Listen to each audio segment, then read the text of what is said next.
Hello friends, सत श्री अकाल, अदाब, नमस्ते, welcome back to our channel Ilahi reaction. आज हम अपने चैनल पर लेकर आए बहुत इंटरेस्टिंग वीडियो पे रिएक्शन, जिसमें हम रिएक्ट करने वाले हैं a new era for Pakistan begins under Asim Munir. तो आई थिंक सो आज की जो वीडियो है उसके अंदर वो रशिया के साथ जो ट्रेड नेटवर्क खोलने की बात हुई है, शायद उसके बारे में बात हो रही है, या हो सकता है और भी बहुत सारी चीजें हैं जो आसिम मुनीर के अंदर इस टाइम पे चल रही हैं। और सच में पाकिस्तान इस टाइम बहुत लाइमलाइट में हर जगह पर आ गया है। लेट्स सी इस वीडियो के अंदर और क्या कुछ खास बात हुई है, फिर इसके बारे में बात करें।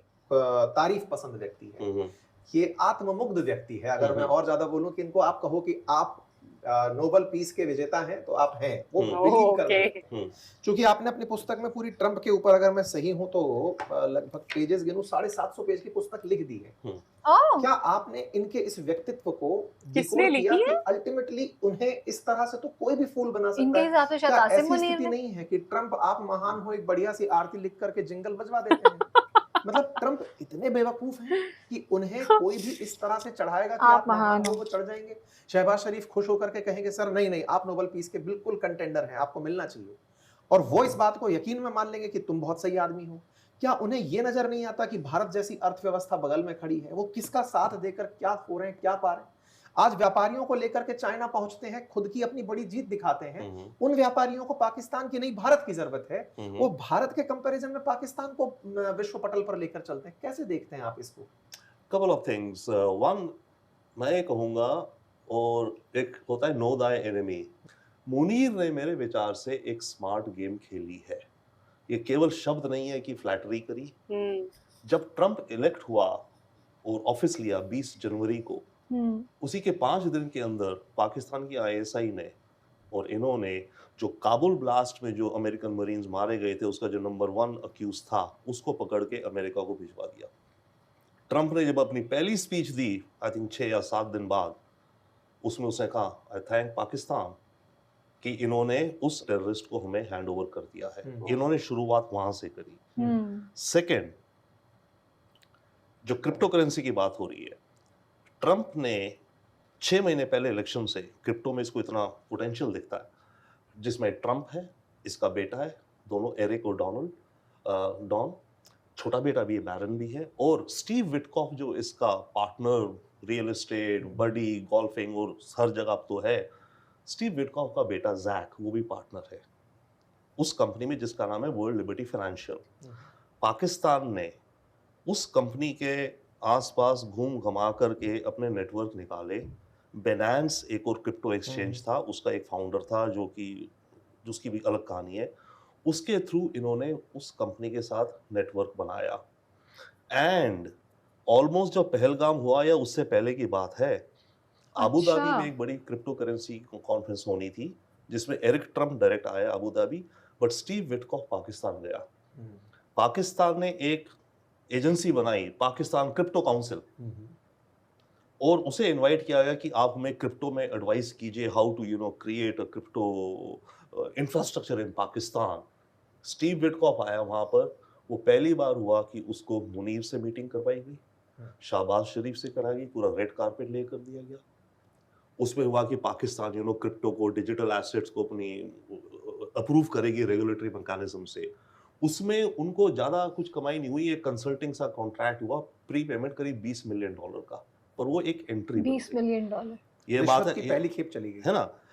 देन नेक्स्ट जो इन्होंने स्टेप किया, जब ये जून में गए जो व्हाइट हाउस में, तो वो एंट्री मिल गई थ्रू द विटकॉफ फैमिली।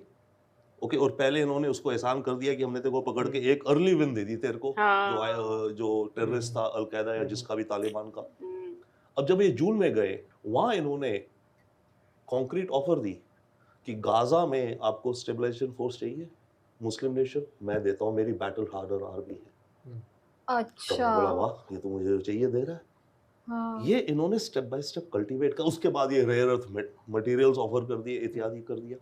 अब जहां तक बात है ईरान के साथ बिचौलिया, हमें याद रखना चाहिए 1981 जो तेहरान में एम्बेसी अमेरिकन को किडनैप बंधक बनाए गए थे, तब से ईरान और अमेरिका के डिप्लोमेटिक रिलेशंस नहीं है। पिछले 45 सालों से ईरान की जो डिप्लोमेटिक इंटरेस्ट है, क्योंकि अमेरिका में वीजा नॉर्मल चीजों के लिए, वो पाकिस्तान एम्बेसी के अंदर है, वो सेक्शन, इरानियन इंटरेस्ट सेक्शन। उसका जो चीफ है वो ईरानियन होता है, बट उसको पाकिस्तान की एम्बेसी की जो अगर गाड़ी है तो उस एम्बेसी की गाड़ी का नंबर है। तो पाकिस्तान की एम्बेसी के अंदर इरानियन इंटरसेक्शन है पिछले 45 साल से। ये मैसेजेस कन्वे करते हैं, बट वो रूटीन डिप्लोमेटिक टाइप। अच्छा। तो पाकिस्तान के ईरान के साथ काफी अच्छे वर्किंग आप कहेंगे डिप्लोमेटिक सेंस में रिलेशंस है। अमेरिका की एम्बेसी भी नहीं है तेहरान में। अमेरिका के इंटरेस्ट जो स्विट्जरलैंड की एम्बेसी है तेहरान में वो हैंडल करती है। तो पाकिस्तान लंबे समय से ईरान का वो एक चैनल है कम्युनिकेशन का। But back to Munir and all, और उसके बाद फिर ये हुआ जो ऑपरेशन सिंदूर वापस आई, उसमें नोबेल प्राइज कह दिया। तो केवल बात ये नहीं है कि आप फ्लैटरी करके किसी को यहाँ बैठ के ताली बजा के कर दो, इन्होंने कॉन्क्रीट गोटियां खेली हैं। उसका ये एडवांटेज ले रहे हैं। इसी पॉइंट पे जब कॉन्क्रीट गोटियां खेली हैं तो ये तो या ये कह सकते हो स्मार्ट मूव्स हैं उनके, कि आपको उस व्यक्ति के बारे में बहुत पहले से ये समझ में आ गया कि इसको क्या पसंद है। अगर फ्लैटरिंग पसंद है तो फ्लैटरिंग। हम कहाँ फेल हो गए सर? पाकिस्तान का जो सर हम तो बोलते ही नहीं है फेल क्या होगा। पाकिस्तान का जो वेस्टर्न मीडिया के साथ जो इंटरफेस था, हाँ वो खत्म ही हो बहुत गया। अच्छा था हमारा तो बनस्पत खत्म इंडिया के। तो एक तरह से मुनीर ने उसको कैपिटलाइज किया है, जैसे साहब ने भी बताया इसको कि उन्होंने वो सेटिंग तो कर दी थी, चाहे वो विडकॉफ फैमिली के थ्रू हुआ हो, चाहे वो उनको नोबेल पीस प्राइज देने की बातचीत हो।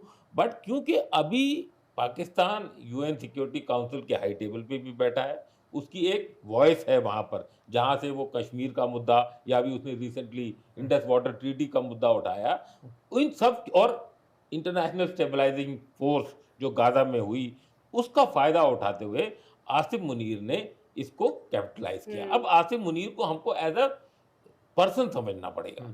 अगर आप ये देखें तो आसिफ मुनीर का अगर आप बचपन देखें, वो रावलपिंडी में हुआ, मदरसा में एजुकेशन हुई, नॉन मिलिट्री बैकग्राउंड था, कोई ऐसा नहीं था कि फौज में जाना है। उनके जो वालदेन थे वो तो एक स्कूल टीचर थे, बाद में प्रिंसिपल बन गए। तो वो मदरसा की टीचिंग थे, लेकिन वो चले गए मंगला, अबोटाबाद भी नहीं जा पाए जहाँ के मेन उनकी पीएमए है अबोटाबाद में। वो ऑफिसर ट्रेनिंग स्कूल मंगला से पास आउट हो गए। 1968 बॉर्न है, लेकिन 18 साल में कमीशन ऑफिसर बन गए। अच्छा। तो 1986 में वो कमीशन हो गए थे फ्रंटियर फोर्स में, जो कि एक जानी मानी रेजिमेंट है। 23 फ्रंटियर फोर्स में वो रहे। और उनकी जो ग्रोथ हुई वो इसलिए शुरू हुई क्योंकि वो बहुत ही इंडस्ट्रियस और बहुत ही हार्ड वर्किंग शुरू से थे। सोर्ड ऑफ ऑनर मतलब नंबर 1 मेरिट में वो पास आउट हुए। जब 18 साल के वो अफसर बन के आए तो वो नंबर 1 थे, सोर्ड ऑफ ऑनर उनको मिला। और फिर कुछ ऐसी डेस्टिनी बनती रही कि उन्होंने जब सऊदी अरेबिया में थे तो वहाँ हाफिज का वो ले लिया, कुरान पूरी जो मेमोराइज कर लेता है तो उसको हाफिज कुरान बोलते हैं। तो उन्होंने उसका पूरा फायदा उठाया। As a brigadier he was in there. Then उन्होंने जो वर्ल्ड पॉलिटिक या रियल पॉलिटिक की जो तालीम हासिल की वो खुद हासिल की। एक कोर्स लंबा कोर्स उन्होंने मलेशिया में किया, एक लंबा कोर्स उन्होंने जापान में किया। तो उनका जो विजन था वो क्लियर बढ़ा था। फिर जो डेस्टिनी ऐसा भाग लेगी जब वो फोर्स कमांडर थे नदर्न एरियाज के। हाँ, तो कहने का मतलब स्टेप बाय स्टेप उठे हैं वो, एकदम से नहीं आ गए। तो वो डायरेक्टली बाजवा साहब के अंडर थे। जब बाजवा साहब खुद 10 कोर कमांडर थे जिसका हेडक्वार्टर रावलपिंडी में। तो उनकी जो वहां से वो थोड़ी सी एसेंडेंसी शुरू हुई। फिर डीए रहे जब सऊदी अरेबिया में, वहाँ उनका और जो व्यक्तित्व है और बढ़ा। उसके बाद आप ये देखें कि एक ये अलोन चीफ हैं जिन्होंने डीजी एमआई भी रहे, मिलिट्री इंटेलिजेंस, और डीजी आईएसआई भी रहे। तो ये दोनों डीजी का काम किया। इन्होंने क्वार्टर मास्टर जनरल भी कमांड किया। इन्होंने पंजाब में गुजरांवाला में एक कोर कमांड की और सीनियर मोस्ट थे। तो इन्होंने अपने कार्ड्स पत्ते ठीक खेले पाकिस्तान में कि उनको रिटायर होने से एक दिन पहले नवाज शरीफ ने उठा के, और उनकी जो रिटायर होने वाले थे उनकी जो एप्लीकेशन जाती है इनकी कि रिटायरमेंट की एप्लीकेशन, उसको रद्द करके उनको 29 नवंबर को चीफ बना दिया गया। सीनियर मोस्ट थे। तो उसकी वजह से जो फैज हमीद और जो 2-3 और थे वो हट गए। लेकिन जब इनकी एसेंडेंसी वहां तक पहुंच गई, सीनियर मोस्ट बन गए बाजवा साहब के बाद, फिर एक के बाद एक ऐसी चीजें होती रहीं जिससे कि कहाँ तो वो चीफ थे, उसके बाद आप सिंदूर के बाद फील्ड मार्शल उनको बना दिया गया। फिर कॉन्स्टिट्यूशन को अमेंडमेंट कर दी गई और उनको सीडीएफ बना दिया गया। तो अब उनके पास आर्मी, नेवी, एयरफोर्स और एक ऐसा उनके पास वजूद उनका ऐसा हो गया जो कि ना कि प्राइम मिनिस्टर के पास है, ना प्रेसिडेंट के पास है, ना सुप्रीम कोर्ट के चीफ जस्टिस के पास है। मतलब वो बिल्कुल इनविंसिबल से हो गए। तो ये हम्म। इन्होंने बहुत जो एक बहुत शातिर किस्म के आदमी है, एक शातिर किस्म के जनरल है, शातिर है। और इन्होंने पूरा जो इंटरनल प्रॉब्लम्स थी बलूचिस्तान, आपने देखा होगा इन्होंने स्टेटमेंट दी 1500 टेररिस्ट हैं, इनकी 10 पीढ़ियां भी हमारे पाकिस्तान को नहीं हिला सकती। उन्होंने ऐसा नैरेटिव बिल्ड किया, ऐसा मीडिया को गैग किया कि वो पूरा सब शांत हो गया। अब सब जगह उनकी वाहवाही होने वाहवाही लगी है। कि देखो कैसा ये है। तो एक ये बहुत शातिर किस्म के इंसान थे जिन्होंने पहचाना ट्रंप को कि अगर मैं उनकी ईगो को सैचुरेट करता हूं, अगर मैं उनको बूस्ट करता हूं, तो उसमें पाकिस्तान का फायदा है। उन्होंने पाकिस्तान फर्स्ट की पॉलिसी इख्तियार की। वो तो खैर पाकिस्तान का मेन थीम है ही, थी। लेकिन आपने बहुत अच्छे से आसिम मुनीर को आज के इस सत्र में डिस्कस किया। और मैं अभी थोड़ा आपके बारे में पढ़ रहा था, आप भी डिफेंस अटैची रहे हैं हाँ, मैं इस्लामाबाद 3 में। साल इस्लामाबाद में रहा। आपके कुछ अच्छा। एक्सपीरियंस हैं जो आसिम मुनीर के साथ रहे हों, या फिर बाजवा, या फिर उनसे पहले वाले जो प्रेसिडेंट्स रहे हैं उनके लिए? नहीं, मेरे आसिम मुनीर साहब से मैं नहीं मिला, लेकिन तब रहील शरीफ साहब चीफ थे, उनसे 1-2 बार मेरी गुफ्तगू हुई।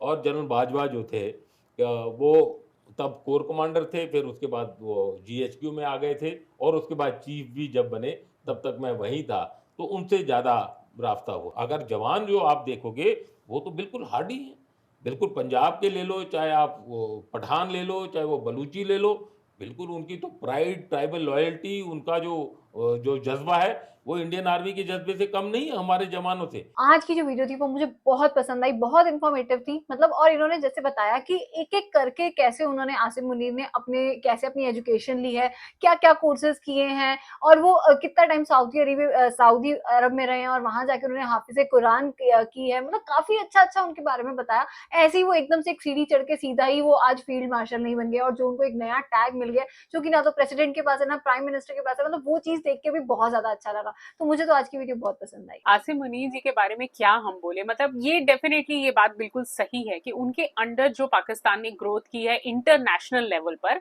वो बिल्कुल अलग है। और उसमें वाकई में काफी सारी कंट्रीज जो है वो अमेज हुई है कि ये अचानक से पाकिस्तान का नाम कैसे निकल के आ गया। क्योंकि हम ऐसी बहुत सारी वीडियोस बैक टू बैक देख रहे हैं अपने चैनल पर, जहां पर इंटरनेशनल लेवल पर जो है वो बहुत ज्यादा प्रेज किया जा रहा है पाकिस्तान, चाहे वो मीडिएटर लेवल पे वो काम कर रहा हो, चाहे वो एडवांस टेक्नोलॉजी के लिए काम कर रहा हो, चाहे उनकी आर्मी को आप ले लो। तो आई थिंक हर चीज में आसिम मुनीर ने ये बात साबित कर दी है कि एकदम से आप 0 से 1 कैसे हो सकते हो। और ये जो तख्ता पलट एकदम से हुआ है वो डेफिनेटली उनकी स्मार्ट मूव्स के कारण हुआ है। जिस तरीके से उन्होंने इस वीडियो में बताया कि चाहे आप उसे फ्लैटरिंग के रूप में देख लो, चाहे आप उसे बाकी सब चीजों में देखो, लेकिन उनकी जो प्रैक्टिस थी, उनका जो माइंड सेटअप था, वो शुरू से बहुत ब्रॉड था, और उनका जो विजन था वो काफी ब्रॉड था कि उन्हें पाकिस्तान को इस नंबर पर लेकर आना है, जो कि काफी हद तक वो कामयाब रहे। तो ये वीडियो वाकई में काफी ज्यादा हमारे लिए अमेजिंग रही है। उम्मीद करते हैं आप सबने एंजॉय की होगी। इस वीडियो को लाइक और शेयर करना, चैनल को सब्सक्राइब करना मत भूलिएगा। और हम मिलेंगे एक नई वीडियो में, तब तक के लिए ओके, बाय।